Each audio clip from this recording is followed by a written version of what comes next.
let's shift into operation and leadership and logistics, because can be a really opportune time for us. I know that many of us are kind of vacillate between highly motivated and using the time to frozen, depressed, and not really sure what to do. And so I really get it. I've been there myself. I've talked to many operators, and these are weird times. But it is an opportunity to make a shift. And one of the things that you and I talked about, Dan, was this concept of what you call it, getting off the X, and we talked about being more agile. John, can you talk a little bit about that and what you guys have been doing specifically to keep the momentum going within your team? Sure. Got to be honest. Got to give credit where credit due. I stole that term, getting off the X, from a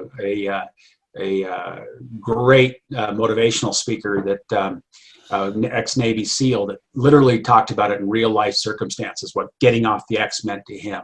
And it literally was when you're under fire and the enemy's found you and they're shooting at you and you're in one spot, you got to move. And literally that really motivated me to think about it that way. I mean, I've always kind of felt like I do my best work under pressure. And I think we all do, right? Because we get complacent when things are too easy. So literally, for us, it was, we got to keep moving. We got to literally keep moving. We cannot sit around and feel sorry for ourselves. We got to keep thinking about all the different aspects of the business, right down from, how are we going to market? What are we going to cancel? What are we going to run? How are we going to manage inventory? To, okay, guess what? Someday we're going to have to actually run a tour. And so what are we going to do to actually run a tour? And another thing that I think that we did well, and we did a little bit differently than many, is we embraced our guides. They're in just as hard times as we are, if not more so. This is, now they should be all working, but a couple months ago they were getting ready for what they thought was their season. So we communicated with them every day, every week as well.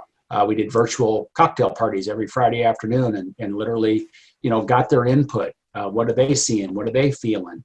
And then when it came time to start thinking about actually executing trips, we empowered them to help us figure out what would that mean to them. What does that mean? How do they see?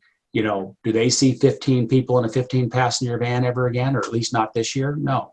What do they think about sanitation? What do they think about all these different aspects that we now have, the new reality that we all have to deal with? So we created kind of a focus group of tour guides that helped us create what is our action plan. And then we studied the airlines, we studied the hotel industry, we studied all the different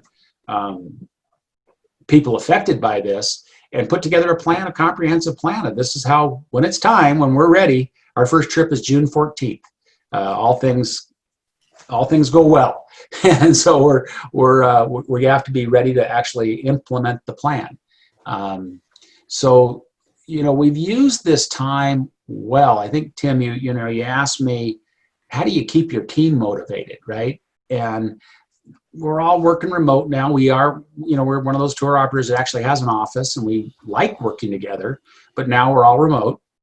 So we're doing weekly team meetings via Zoom, which is getting a little old, but it still brings us together.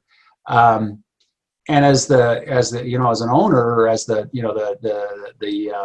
one person that everybody's looking to, I've kind of put my emotions aside and be upbeat, optimistic, and positive, and reassuring, and kind of build that team morale. And that's been tough. There's been days where, you're looking at all these Zoom faces, and you're looking at some pretty sullen faces, and you're like, okay, guys. And we're fortunate to have a partnership with the brand Life is Good. One of the best things I ever did was create a partnership with Bert and John Jacobs of Life is Good. And so we really stole right out of their playbook. Every meeting is started with something they do, and it's tell me something good. Before we ever start the meeting, tell me something good. And it was interesting to go around the room and hear well, I got my toilet fixed.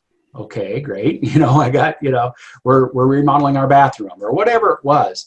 but at least it helped kind of set the stage where we're not going to sit around and moan and groan for an hour. We're actually going to talk about what we need to get done. And then, is there opportunity to address things that we have not done or been wanting to do? So we actually use it as house cleaning. What else can we do? What do we, we were right in the middle of going paperless when all of this hit. Okay, so let's stay on that. Let's make sure we continue. We have a little more time now. Let's do it right. I can think of a dozen things that we actually had been putting off that now we said, okay, we've got a little more time now. Let's do that kind of market analysis. Let's do that customer journey. Let's do that. Some of these things that literally, when it's just absolutely crazy, you cannot get done. We're actually accomplishing some of that now. So we're using the time well to hopefully, like we all hope, to be better off down the road and survive.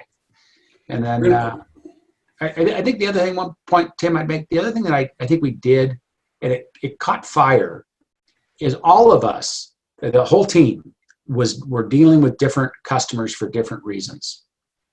And what we started doing is sharing those positive experiences. And literally, then it got to where, well, your guest said this, here, my guest said this, and whether it be, kudos from Casey's webinars or whatever positive messaging was floating out there in the email and universe, we just shared it. We got to be that actually was, getting 10 of those a day. It's shared around, and that helped a lot, I think. I love it. Sometimes when I'm feeling down, and I recommend this to any of you, and you've got good TripAdvisor reviews, go read them. Go remember why we do what we do. I think it will perk us up. Real quick before we get into operational workflow and some of that trimming and pruning and optimizing you just mentioned, this, because I think this is a very real thing. We can be upbeat and we can focus on the positive, and I'm all for that. But when you notice that someone is just feeling a little down, which is totally normal and acceptable and real now, what are you doing to make sure that lack of enthusiasm is not getting out to the marketplace? Great question. For your staff. It is absolutely a challenge. I talk to our sales team often, and I tell them, do not call a guest if you're down. It's that obvious, right? It's like literally wait till you're in the right frame of mind. If you're having a